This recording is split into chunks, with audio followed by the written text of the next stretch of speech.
Joke. But anyway, on a serious note, now that you mention the two brothers that I alluded to as also aspirants to the chairmanship of World Igbo Congress, my brother, let me, and it's not my intention, of course, to overdwell on anybody's reason to want to run for chairmanship of World Igbo Congress. I will leave that to them, for them to tell Igbo why they think they are the best candidate for the chairmanship of World Igbo Congress. What I will touch on, though, which are matters of record regarding these brothers. We as Igbo ought to know and respect the concept that whatever we do as a people can be done better if we do it collegially. Everybody cannot be the chairman of World Igbo Congress at the same time. And if I don't win the chairmanship of World Igbo Congress, if any of these brothers find me worthy to help them achieve their agenda, I'll be more than glad to help them. What I have done with World Igbo Congress, and I remain thankful to Ichiomu Chekwa for giving me the free hand, because I'm not a chairman of World Igbo Congress. I was able to do a lot of things under this administration because Ichie allowed me to loom large because of what he recognized as the talent and the resources that I bring to the table. And I do recognize that. That was exactly what I did in 2010 with the 2010 convention, when I convinced the board to have that convention awarded to Zugondi Igbo. And I insisted that Dr. Goji, who happens to be the president of Zugondi Igbo, be allowed to do whatever he can to bring that convention to be. It has not been accounted for, yes, but the point of the matter is, it was a good convention in terms, considering the amount of time that we used to pull it off. We still have to see the numbers come in, because they said it's after the race that you count the mile. So we haven't really counted the mile after that race. But the point of the point I make is this: you recognize the talent in a brother. It doesn't mean that the brother is necessarily a paragon of virtue. Nobody is, but this concept that one can only participate in a process if they're the head of the pack is really the problem that we have. The point I make is this: somebody like Ugoji, look, I brought Ugo, and he has said this. I brought him into World Igbo Congress Board of Directors through Igbo Igbo. When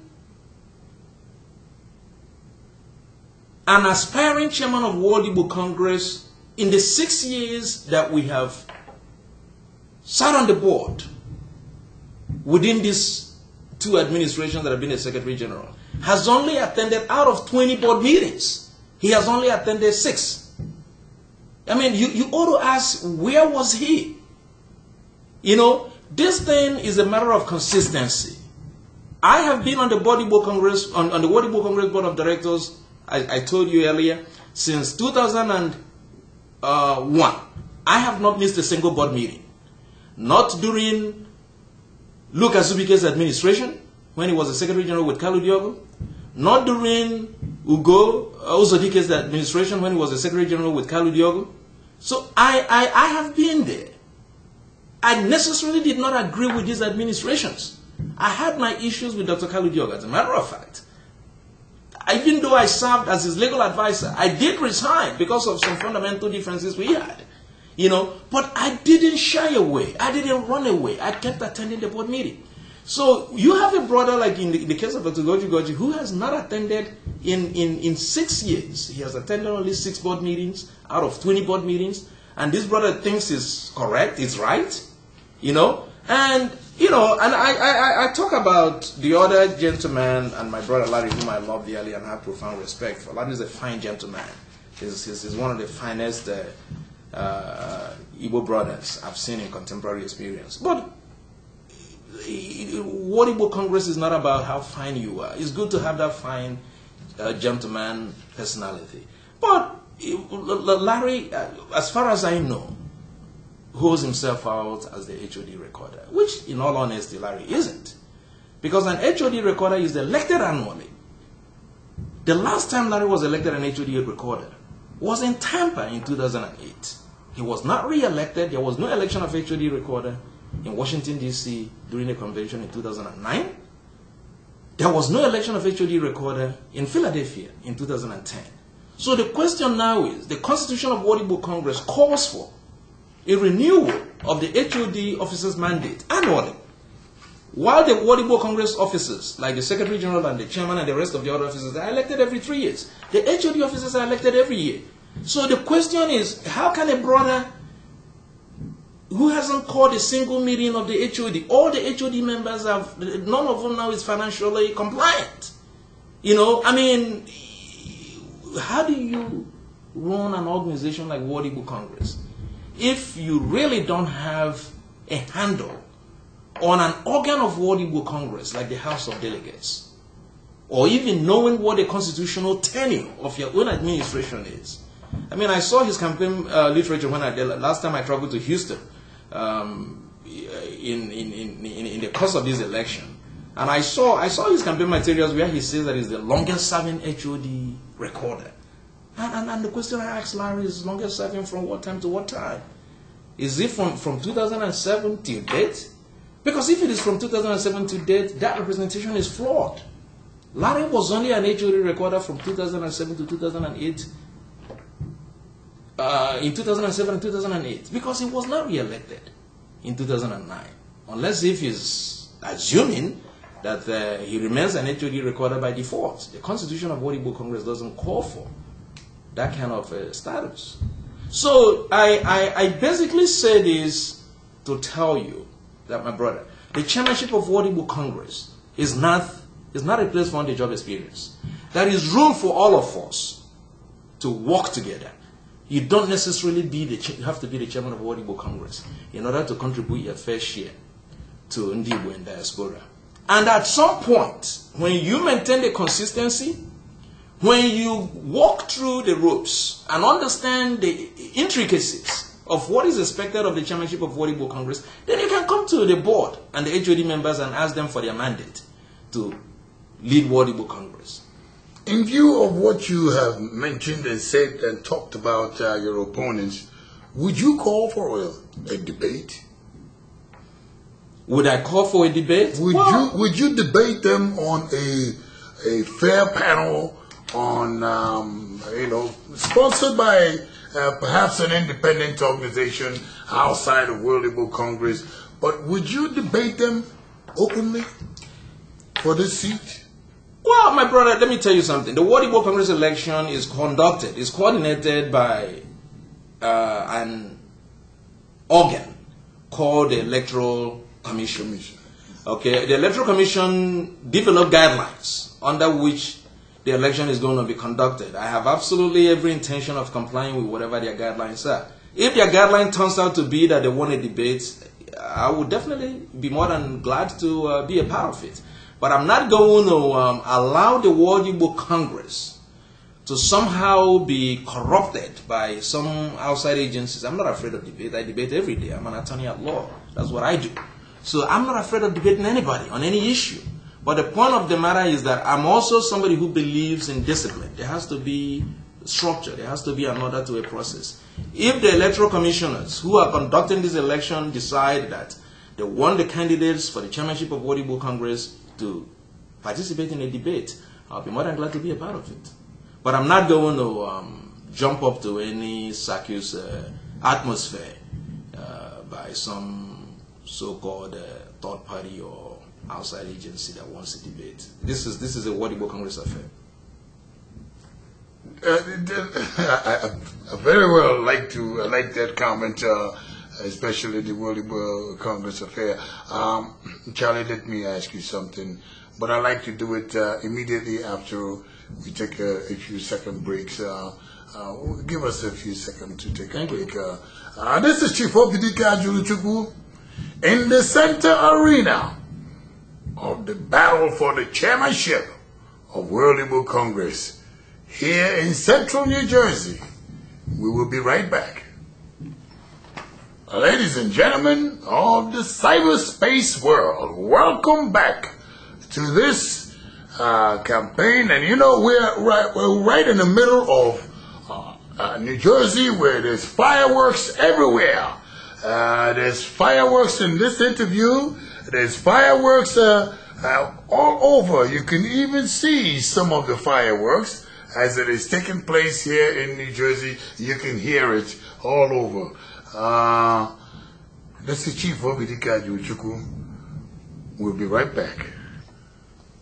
Chief Ajuluchuku of Nigerian TV Online, welcome back as we come closer and deeper into the fireworks here in New Jersey in the debate, in the election of chairmanship of World Igbo Congress.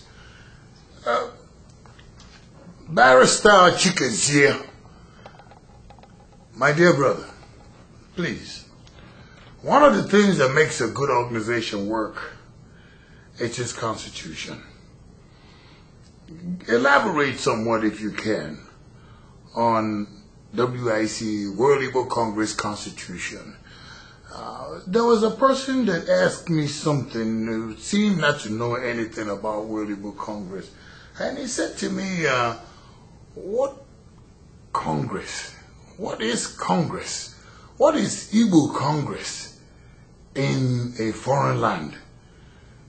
If you could touch on that, and how can the Constitution of World Igbo Congress make this institution better, stronger, more credible?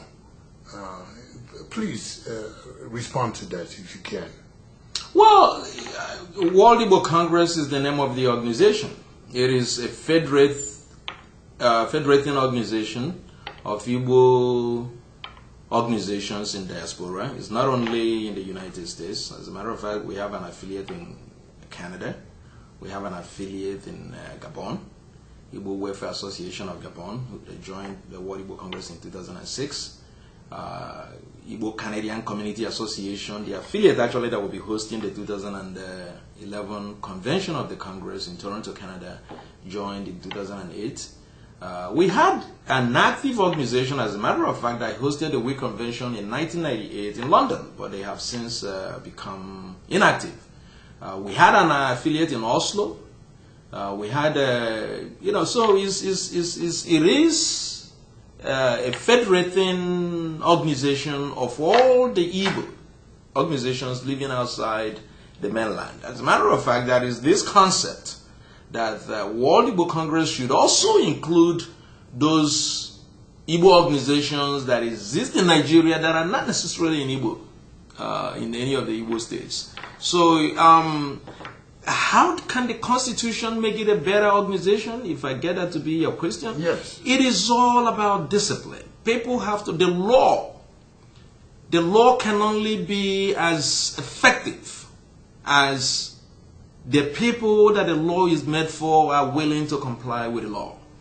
That is what we call voluntary compliance. For instance, you come to the traffic light, a cop doesn't have to necessarily be in sight for you to stop. So as long as Ndi Igbo are willing to be law-abiding and live within the rules that they make for themselves, if the organization says that in order to become the chairman of World Igbo Congress, you need to run an election and get elected, you just don't wake up one morning and start calling yourself the chairman of World Igbo Congress, which is the problem that we are having right now. Okay? So the only way the Constitution of World Igbo Congress, I've been a part of this Constitution Review Committee of World Igbo Congress. I was, as a matter of fact, I was the assistant to John Udo. John Udo was the chairman, the former legal advisor of World Igbo Congress. I was his, what you may call the assistant, not assistant chairperson. I was a member of the Constitution Review Committee, but at least I worked with John Udo hand in hand, of course, as a lawyer also, with somebody like Bernard when we amended the World Igbo Congress Constitution in 2005. And there are some issues, of course, with the Constitution that we thought provided a lot of loopholes for things like witch hunting, which was one of the reasons why there was a comprehensive amendment to the Constitution of World Igbo Congress in 2005. And the critical issue that was dealt with in that amendment, among other things, of course, included this thing where affiliates could not unilaterally withdraw a serving officer of World Igbo Congress, either because they don't like him and prevent him from running for an election or running for re-election, which happened with the former chairman of World Igbo Congress in 2001 in New Orleans. So in 2005, we did address that issue. So what we have done within the board of directors of World Igbo Congress is to try to at least, I mean, is just like any other constitution. It is not etched in stone, but we keep modifying it to address contemporary issues that confront the Congress. Thank you. But you mentioned something about people who just wake up and just want to become chairmen of World Igbo Congress. Some people acknowledge that there is a conflict going on, and I suppose it's a fair thing to ask you, is there really a conflict? Is there really a two or double World Igbo Congress? Well, could you touch on the so-called peace initiative? Well, first of all, there is a problem in World Igbo Congress. It would be naive. The last time you and I spoke and this issue came up. Pardon me, sir. We'll be right back. Please continue, sir, on the issue of peace initiative. Well, there is this saying in Igbo language that a people, or he who doesn't know where he or she started getting drenched, will probably not have any clue when he or she dries up. Well, we know the Igbo na-atụ n'ụwa that no yana ama ebe mmiri bidoro ma ya na ama mgbe ọ kwụsịrị mmanya. The so-called peace initiative, as you call it, is silly. It's silly, and I will tell you why it's silly. There has never been a time anybody said that he doesn't want peace in World Igbo Congress for somebody to latch on to, and these are people that have all agreed. They are not ambiguous about it. That what our brother Joeto and his cohorts did in 2008 was unfortunate, was sad. They have condemned it. These brothers destroyed at least attempted to destroy World Igbo Congress. Some of us have kept the faith. You don't begin by saying, so what is this peace all about? You have conceded that Joeto, who never participated in election, who called himself having 18 affiliates of World Igbo Congress that he could have used and swept a democratically elected administration, but decided to run, you have considered that what he did is wrong. Now the question is it because Joeto has enough change in his pocket to sustain a rascality? Is that why? We went before Judge Coughlin, and Judge Coughlin ordered a new election which was conducted. And Joeto boycotted it. And the court firmed up that result. Joeto and his lawyers appealed it. Now somebody probably would not have had the resources Joeto and his group had to appeal. That probably could have brought that issue to conclusion. My brother, Dr. King talks about character. Dr. King talks about the true measure of a people or a man being in times of crisis, not in times of comfort and convenience. I say this to say this. Every day, there is it's saying in conflict resolution jurisprudence that a case settled is a case won. Nobody wants this nonsense to continue. But I don't know how brothers who will concede that the way Joeto and his cohorts have gone about this rascality is wrong will come out here and begin to preach to us about peace. Has anybody chased anybody out of World Igbo Congress? We have always said, listen, bring these people back. Let everybody come back. We are stronger. We are better when we are together. I was on the board with these people, for crying out loud. I enjoyed Joeto and I and my late brother Valamba headed a coalition together against Kalu Diog in 2003 in Tennessee, Nashville, Tennessee. So it's not like Joeto and I haven't worked together. There is nothing fundamentally wrong about these brothers, my brother. They are my Igbo brothers. So I don't have any problem with these brothers. But the point of the matter is that we as a people ought to be able to say that. Is either we stand for something or fall for nothing. If a brother does something wrong, what is wrong with saying, listen, enough is enough, let's move on in the interest of our people? All of a sudden, somebody's turning around and saying that Chikezie is the problem. Chikezie is the problem. Because Chikezie refuses to surrender his conviction. Chikezie refuses to say that a brother who came here and took what is not his cannot all of a sudden become right and Chikezie becomes wrong. Because this brother has the tenacity and the endurance to sustain. That is not how this thing works. So it is the so-called peace. Because even the people that are advocating for this so-called peaceful measure have no conviction. They have no idea what they are talking about. Because nobody has said that we don't want peace. We all sat in Tampa before His Excellency Governor T.O.G., Governor Chikezie, Ezilo Mwanya, His Excellency Dr. Senator Pius Ilog, Pius Anyem, and all these people. And we all agreed to put this thing behind us and move on. When an election was called, Joeto was still a no-show because he knew he had no chance of winning that election. Chief Iwanya, who came back, came sometime in 2008 or 2009 and called everybody together to resolve this thing. Joeto put a no-show. So the reason why it is sad because all kinds of peaceful avenues have been availed and have continued to be availed to these brothers to address this issue. Because people don't have to. There has to be a method to our madness. What is wrong with somebody saying, listen, I have done enough of this stuff and let's move on. Now, but for people to think that the only way for this irresponsibility to be resolved is by all of a sudden rectifying an obvious wrong and run the risk of this wrong happening again tomorrow. My brother, some of us will tell you, if that is what it means not to want peace, then we don't want peace. Because there is no peace that is rooted in discipline. We must learn how to play by our rules, the rules that we make for ourselves. This is not different from what we do every day. Well, I mean, we all saw the governor of Illinois the other day sentenced by a jury of his peers. What is wrong with us? Why can't we abide by the rules that we make for ourselves, including Chikezie?